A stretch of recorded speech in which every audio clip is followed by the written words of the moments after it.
So, after the build-up of this movie, ever since it was first announced to the final promo release, I was excited and then went to meh and then was kind of just very skeptical about it. But after seeing the movie, I can say that it was definitely a wild ride. It's one of the best ways to describe this movie.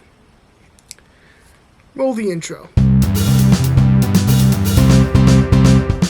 Hello everybody, welcome back to ThatGuyNick. And as you can tell from the title and thumbnail, I just got back from seeing Ant-Man and the Wasp Quantumania.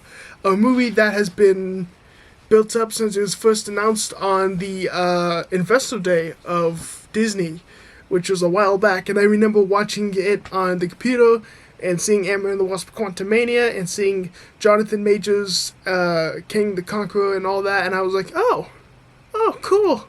This should be interesting, because Kang going up against Ant-Man and the Wasp, you know, when that was first announced, I kind of went, that's a little bit, it's a little bit of a curious matchup, luckily I knew the name King the Conqueror from the Earth Mightiest Heroes shows, as well as, the comics itself, so I knew who the character was, and I knew how powerful he was, so him being the main villain of that movie, I was definitely curious on how they would do it. And since the announcement, since the build-up, since the trailers, since all of it, I continued to get, excited, but yet very skeptical about it. And I think the main reason why I was very skeptical about it was because everything that came out about it. I didn't read any leaks, I didn't read any spoilers. I walked into this movie not knowing how it's going to end, not knowing anything. But I felt very skeptical, and not that the Rotten Tomato score mattered at all, but the last movie that scored like that was Thor: Love and Thunder, and I didn't really care for that movie much. So, obviously I go on my own score, and then reading other people's reviews and stuff, I was like, okay. But then two of my friends, Will and Jack, the channels are linked below, I didn't watch, they told me what they thought about the movie, and honestly, I went in with more of an open mind as I would any other movie. So, watching this movie, I honestly would say that I was generally surprised by it. I would say the main thing first is that the story dragged a bit. The first act, and a bit of the second act, honestly. It dragged a bit. Not that I wasn't invested at all, I was just very put off by it. I didn't care as much.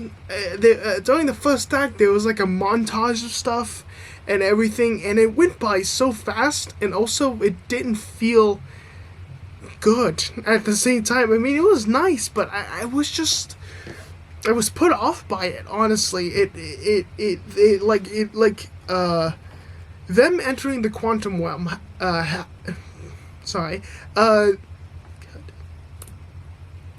for that cut there. Them entering the Quantum Realm happened so fast, faster than honestly I anticipated. It was a massive surprise for me, because I thought we would get a little more world building than just a small little montage that we got at the beginning. Obviously, in the trailers we did see that Scarling had wrote a book, and I don't know, it put me off a little bit. I didn't hate it. I just was like, okay. Because, I mean, like, honestly, the trailers really did show a lot more than they should have. A lot of this movie was shown in the trailers. The only things that really massively surprised me was, obviously some lines of dialogue, some certain scenes, and obviously they're not going to show those certain scenes, especially the end as well. But the end itself seemed a tiny bit predictable, but it just all felt very, it just felt like they showed way too much than they should have, and they should have hid a lot. And this movie had like 20 goddamn TV spots. There wasn't a time where I wasn't on Instagram or Twitter and there was a TV spot for Ant-Man and the Wasp Quantumania on there, and I'm like, can we just like chill with it, and it was a different one every single time. And dude, they could have stopped at the first trailer and showed a little bit at the Super Bowl, and that was it.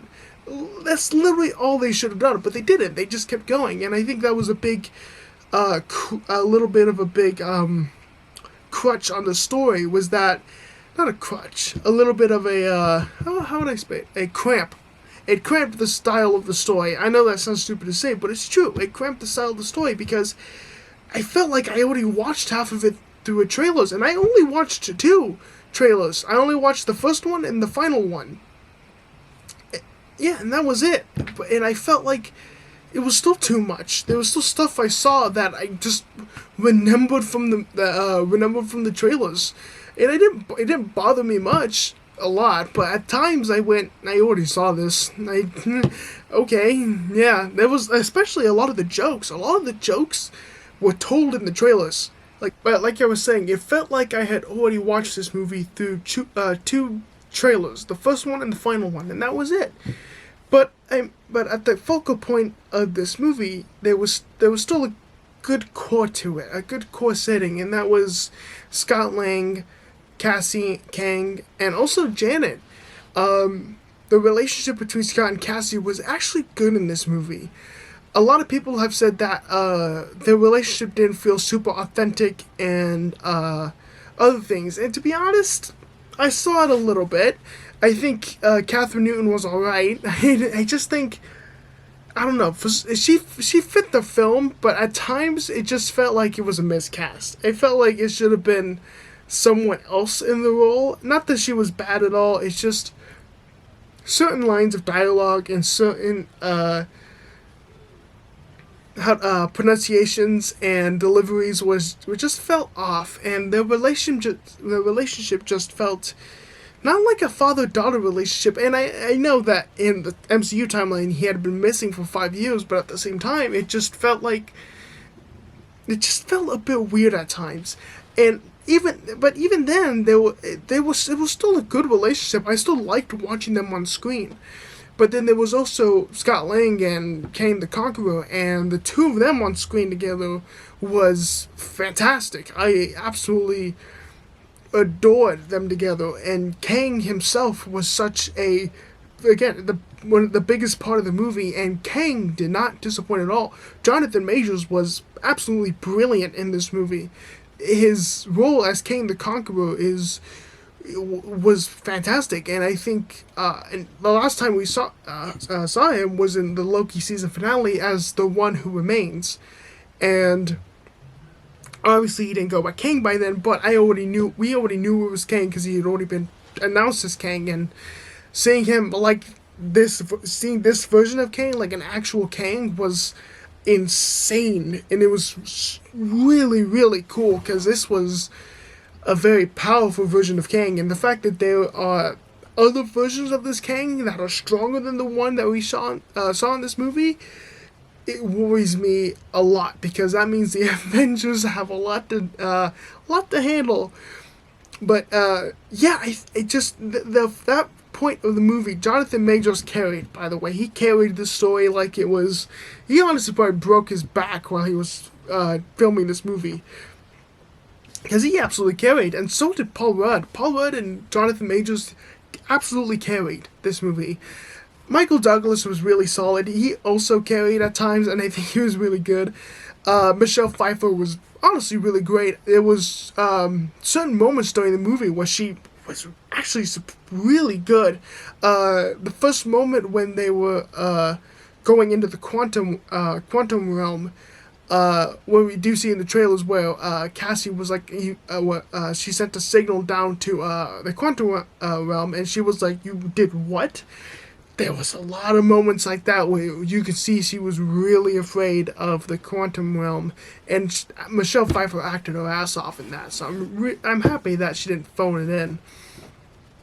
And then there's Evangeline Lilly, and she was good. She was solid. I just think she did do stuff in this movie, but at the same time, she really did nothing. She really felt like she was the background character for this movie. She wasn't a focal point. She was there, but she didn't feel like a focal point up until the third act. And even then, I was honestly not even then. She was good in the third act, but the rest of the movie, she just felt very underutilized. Bill Murray also makes an appearance in the movie, and I think Bill Murray was solid. He was Bill Murray, honestly. Bill Murray's good. I enjoyed Bill Murray. I don't mind him at all. William Jackson Harper was in it. William Jackson Harper was a really good actor. One of his biggest roles was in the Good Place, and I think he's funny. And here, he's funny as well. But that actually brings me to the comedy. The comedy was very much hit or miss. Like I said, a lot of the jokes were shown in the trailers, and every single joke you see in the trailers was in this movie. And there was obviously a few that you miss that there are new jokes, but none of them were like really, really there. And the biggest joke of this movie was MODOK. Was Corey Stoll, aka Darren Cross, aka MODOK, who showed up. And MODOK was I didn't. It's not that I didn't like MODOK. I didn't hate MODOK. He was just there. Honestly, he felt like he shouldn't have been there at all. Honestly, he felt like a waste. It felt like he made no sense being there at all. To be honest, I feel like if they could have figured out a way to done this movie without MODOK at all, they could easily pull this movie off without Darren Cross returning or anything. They could have easily done it and still have made a pretty solid movie. But he's in this movie and he's just there. He's a character who's just there. And to be honest, MODOK has always been the butt end of the joke of any Marvel comic, of any show. There's a whole entire comedy show about MODOK. It's not that good. And he's just the joke in that show. And it's just, that's who MODOK is. He's just a joke. And even in the Avengers game, MODOK was alright. But he's just a joke. That's all MODOK is. So, again, seeing him in this movie was just a joke. He was just there. So I didn't care for him much. The writing was, again, that kind of plays into the story and the comedy. I think it was alright. The story just felt very empty at times. Again, up until the half of the second act and the rest of the movie, I think it really got good. But overall, it felt very And what carried this movie was was Jonathan Majors, Paul Rudd, Michael Douglas most of the time. So was Michelle Pfeiffer. They carried this movie. Their acting and actually most of all of Kang's lines were actually really good. So hats off to the writers for that one. They stole the show. You know, the Kang stole the show. Every single scene he was in, he just kind of killed it. So to be honest, I'm not really surprised by that. So I think that's really all I gotta say. That's non-spoiler. It is what it is. So going into spoilers, in the end, I would say Kang does get defeated. He does die, and he goes out as I knew he was gonna die. It was pretty obvious, but his death felt like. It didn't feel like, oh, damn, he's dead, that's another MCU villain wasted. It wasn't. Because him dying just shows that there's gonna be another Kang who's even stronger and smarter and better than that version was, you know? So, it's gonna be very, curious on how the next versions of Kang are gonna be like. And in the post-credit scene, we did see the Kang Dynasty. We did see most of them. We saw about three main versions and then like a million other versions, thousands of versions of Kang. So there's a lot of Kangs out there. And another post-credit scene, the second one showed Loki and Agent Mobius in Loki Season 2, and there's a character named Victor Manley, I think that was his last name, and it's Kang the Conqueror himself. So it's very curious. It's going to be very interesting, and I'm very curious on how they're gonna pull it all off with Kang the Conqueror. Again, we are getting Avengers Kang Dynasty, so that's gonna be interesting. Scott, of course, Scott Lang and Wasp at the end of the movie. Scott stays back to try to hold back Kang because he's still alive, and Kang rocks Scott's shed. Like, he beats the crap out of him. Scott holds his own until Janet comes back through the portal that they made back to Earth, and she starts beating him up too, and he does die, of course. And the portal gets closed, and then it opens back up because Cassie, Janet, and Hank were on the other side. And Cassie just opened it right back up again. And, you know, I think the ending of the movie was pretty good. But what I liked was that there was this looming feel from Scott. He was doing a voiceover like he did at the beginning of the movie. But he paused for a second. He was talking about, well, he did say that something bad's coming.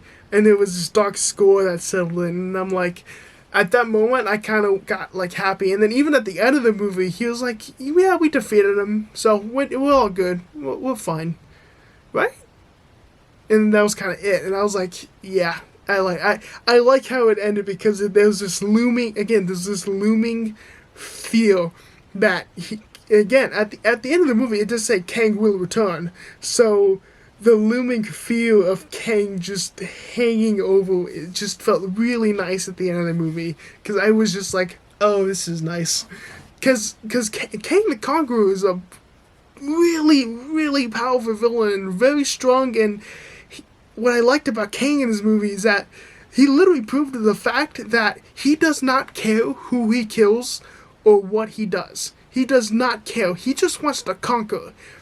And there's actually a line between him and Janet where Janet's telling him, and she's like, but you'll be killing millions, thousands, millions of people, billions of people. And he's like, I wish that mattered. So the man is just killing for fun. He just wants to conquer, and I loved that about him. He's a villain who just wants pure chaos, yet to some, well, not pure chaos. He wants to conquer everything and create it into such a controlled environment to where if anyone steps out of bounds, he just kills them or throws them in a prison immediately. Like, it's nothing. And I really love that about Kang, and that's why I'm really excited to see him in the future movies, because that's just, I know that there's going to be another version of him who's even more brutal than the one we saw in this movie. Overall, I think this was a pretty solid movie. Oh, by the way, that was the end of spoilers, so I would put I'll probably put a timestamp there, and it's going to show up to my heel.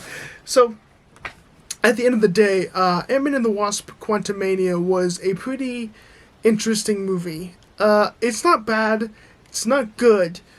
Well, okay, I can't say it's not good. It's not bad. But it's pretty solid, honestly. I debated the score on the way home. It's definitely not a 10. It's definitely not a 9. But the biggest thing is whether I should full on give it this score or this score. And at the end of the day, with the final battle specifically, even then, I would have to give this movie a 7 out of 10. I really thought about giving this movie an 8 out of 10. I really did. But when I look at it after the movie, when I look at it after I saw the movie, after I've viewed it, and after I've basically sat in it and talked about it, I really think that it can't go past that 8 out of 10. It can't. And not past the 8 out of 10. It can't go to an 8 out of 10. It can't go past the 7 out of 10 because there was a lot of missed opportunities in this movie, and also the biggest thing was this movie is dark. Like, this is the darkest movie I have seen. There was no light in this movie. There was an actual clip that was released, or leaked, either one, and what you saw, that battlefield scene, that's exactly how it looks in the movie. It is dark. The first time we entered the Quantum Realm, it's just dark. It's no light. This movie has terrible lighting. The cinematography is good sometimes, but everything in this movie is fucking green screen the high hell. And I understand it's the Quantum Realm. I get it, but. And it's not, and again, it's not a real place, but come on, man, Marvel, you have a big old budget. Pay the people who do your VVX and just have them do not have them do a good job, you do a good job. Pay them a good livable wage, for the love of Christ. My God, man. They work their asses off, and what we got is, it's not terrible, but the lighting in this movie just, it makes me laugh, honestly. So that's also a big factor in it. So also the score was pretty solid, so I guess that helps a bit. But overall, Ant-Man and the Wasp: Quantumania was just again one big wild ride of just. It's honest, to be completely honest, it is a roller coaster. It really is. It starts off slow, and then it goes mild speed, and then fast, and then super fast, and then it slows down right at the end. And I that's a stupid way to explain the movie, but this literally feels like a roller coaster. Right towards the end of the movie, where you're going fast, you're going at full speed, your heart's beating real fast, and then it slows down to the end of the movie. And that's what this movie felt like. It felt like a roller coaster, because that's exactly what happens when you ride a roller coaster. That's what this movie felt like. And I don't hate it for that, but at the same time, I'm like, why is this a big event movie for an Ant-Man movie? This is the third movie in his trilogy, the final movie in his trilogy. We're probably going to get an Ant-Man 4. It's already in discussion. But at the same time, why did it have to be this? You couldn't have just made it on Earth? I don't know. There was a lot they could have done, but we didn't get it. But at the end of the day, this was it was a good movie. It wasn't bad, wasn't great. It was just good, and I think that's all I can say about this movie. So, yeah, that is all I have to say about this movie. So, if you liked this video and you liked this review, please like, share, and subscribe. And I'll see you guys in the next video. Peace out.